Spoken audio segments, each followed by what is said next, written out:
Hello everyone, welcome back. तो एक नई वीडियो में आपका स्वागत है और आज बात करने वाले हैं थोड़ा सा सीयूईटी पीजी के एक्सपेक्टेड कट ऑफ के बारे में 2024 के लिए। तो चूंकि अगर जब हम प्रिपरेशन कर रहे होते तो पहला थॉट जो हमारे दिमाग में आता है कि क्या कट ऑफ होगी, कैसे हमारा होगा नहीं होगा, कितने नंबर हमें लाने चाहिए इस पर्टिकुलर अगर यूनिवर्सिटी में जाना है तो कितने पर्टिकुलर मार्क्स इनफ होंगे, सफिशियंट होंगे फॉर दिस पर्टिकुलर यूनिवर्सिटी है जिसकी भी आप सोच रहे हैं, जिसका भी आप ख्वाब देख रहे हैं। ख्वाब देखना तो नहीं बोल सकते हैं, जिसका भी आप टारगेट कर रहे हैं, ठीक है। तो बेसिकली फर्स्ट ऑफ ऑल हमें थोड़ा सा एग्जाम पैटर्न को समझना पड़ेगा कि क्या है एग्जाम पैटर्न, है ना। तो एग्जाम पैटर्न में मेन बातें कुछ ये है कि फर्स्ट ऑफ ऑल आपका जो पार्ट ए चूंकि हट चुका है, ठीक है। थोड़ा सा एग्जाम को समझना बहुत जरूरी है क्योंकि जब पार्ट ए हट चुका है यानी आपके पास जो 25 क्वेश्चन है वो हट चुके हैं। अकॉर्डिंगली टाइम भी जो है वो आपका कम हो चुका है। आपके पास अब केवल 75 क्वेश्चन आएंगे और जो टाइम होगा ना that is just 105 minutes, 105 minute यानी 1 घंटे और 45 मिनट का ही आपका एग्जाम होगा। तो इस बात को जरा नोट करके आपको रखना है कि हमारे पास टाइम जो होगा वो सिर्फ और सिर्फ 105 मिनट होगा और क्वेश्चन होंगे 75, ठीक है। 75 क्वेश्चन होंगे, पर क्वेश्चन आपको 4 मार्क जो होगा वो मिलेगा और अगर आप गलत करते हो तो -1 की इसमें माइनस मार्किंग भी होती है। एक चीज और जरूरी है आपको जानने के लिए, दैट इज यहाँ पर कैलकुलेटर जो होता है, virtual calculator, that is not allowed. आपके सीयूईटी पीजी के एग्जाम में वर्चुअल कैलकुलेटर अलाउड नहीं है, तो इस बात को अपने जहन में रखेंगे तब आगे बढ़ेंगे, ठीक है। अब थोड़ी सी कट ऑफ की बातें करते हैं, क्या है एग्जैक्टली कट ऑफ हमारा।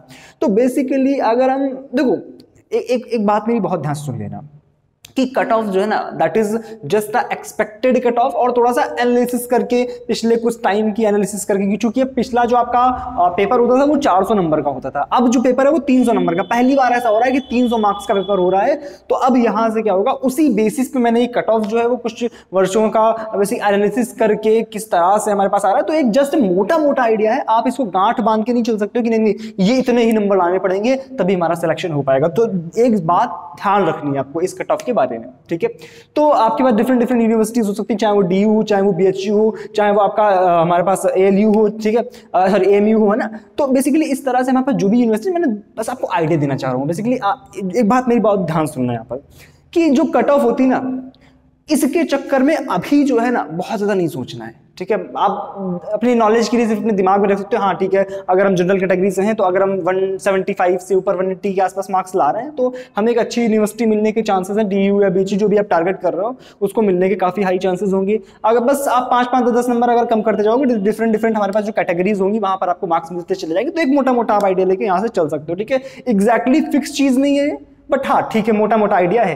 बट एक बात जो हमें यहाँ पर ध्यान रखनी है वो ये है कि हमें ना फोकस्ड होकर के सिर्फ अपने गोल को देखना है। हमें मतलब अभी यही वही है ना कि आपने सुना होगा कर्मण्येवाधिकारस्ते मा फलेषु कदाचन। मतलब हमें मतलब नहीं है कि अभी कैसा क्या हमारा रिजल्ट आएगा। अभी हमारा जो कर्तव्य है वो ये है कि हम अपना 100% दें और जो हमसे हो सकता है उसमें अपना हम मतलब लगा दे, जान लगा दे। बात समझ रहे हो। तो अभी इस चक्कर में मत पड़ो कि इतने मार्क्स ही आएंगे तभी काम चलेगा और हम मॉक दे रहे हैं, मॉक में हमारे तो आ ही नहीं रहे, मॉक में हमारे पास 100 नंबर भी नहीं आ रहे ढंग से, 120 110 120 ऐसे ही आ रहे हैं। तो इस चक्कर में मॉक से भी आप खुद को जज मत करना। पहली बात, बस एक मोटा मोटा आइडिया मिल गया कि हाँ ठीक है यार मेरे के इतने नंबर अगर आ सकते हैं। बट अब अपना काम क्या है, सिर्फ और सिर्फ फोकस्ड होकर के अपना काम करते रहना। और अगर आप फोकस्ड होकर अपना काम करेंगे तो आपकी सफलता जो है ना वो अपने आप शोर मचाएगी।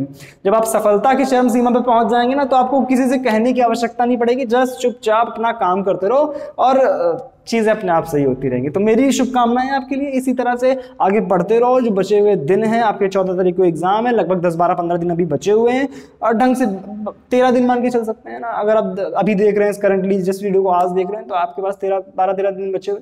तो अभी आप बस इस 12-13 दिनों को ढंग से यूटिलाइज कर लो और अगर आपने इन 12-13 दिनों को ढंग से यूटिलाइज कर लिया है तो मजा आ जाएगी दोस्त, लिख के दे सकते हो, मजा आ जाएगी बस। क्योंकि सीयूईटी का एग्जाम आपका इस तरह का एग्जाम है जो आपको ना मतलब ऊपर से बहुत टेस्ट करता है, ठीक है। आपको छोटी छोटी चीजें याद रखनी पड़ेंगी कि इसका डायरेक्ट फॉर्मूला ये होता है, इसमें डायरेक्ट ये चीज है, मतलब बहुत डायरेक्ट चीज है। आपको डायरेक्ट 100 नंबर तो आपको पेन भी नहीं चलाने पड़ सकते हैं, ऐसे कुछ क्वेश्चन आते हैं। 100 नंबर तो आपके बिना पेन चला ही हो जाएंगे, समझ रहे हो? तो थोड़ा सा कॉन्फिडेंट रहना है, और जैसे जैसे मैं करवा रहा हूँ क्लासेस उसको लगातार ज्वाइन करते रहो, ठीक है? रोज की रोज लाइव क्लासेस जो चल रही है उसको ज्वाइन करते रहो, और वहां पर भी हम लोग कई तरह से प्रैक्टिस करने की कोशिश कर रहे हैं, प्रीवियस ईयर उठा रहे हैं, और जो पिछले BHU हमारे DU JNU HCU यहाँ के हम प्रीवियस ईयर भी कर रहे हैं। तो लगातार हम सारी एनालिसिस करते हुए चल रहे हैं। तो आई होप सारी चीजें क्लियर हो रही होंगी। अगर फिर भी कोई डाउट रहता तो आप नीचे कमेंट सेक्शन में लिख सकते हो, या टेलीग्राम ग्रुप का जो लिंक है that is also in the description, तो आप वहां पर भी आकर के अपनी बातें जो है वो बोल सकते हो। आई होप चीजें क्लियर हो चुकी है।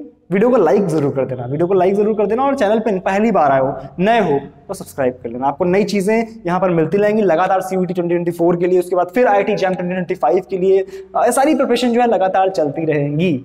आई होप बातें क्लियर हो चुकी है। ठीक है, थम्स अप लगा दिया। चलो मिलते हैं नेक्स्ट वीडियो में, तब तक के लिए अपना ख्याल रखना, अच्छे से पढ़ाई करना। ठीक है, चलो बाय बाय।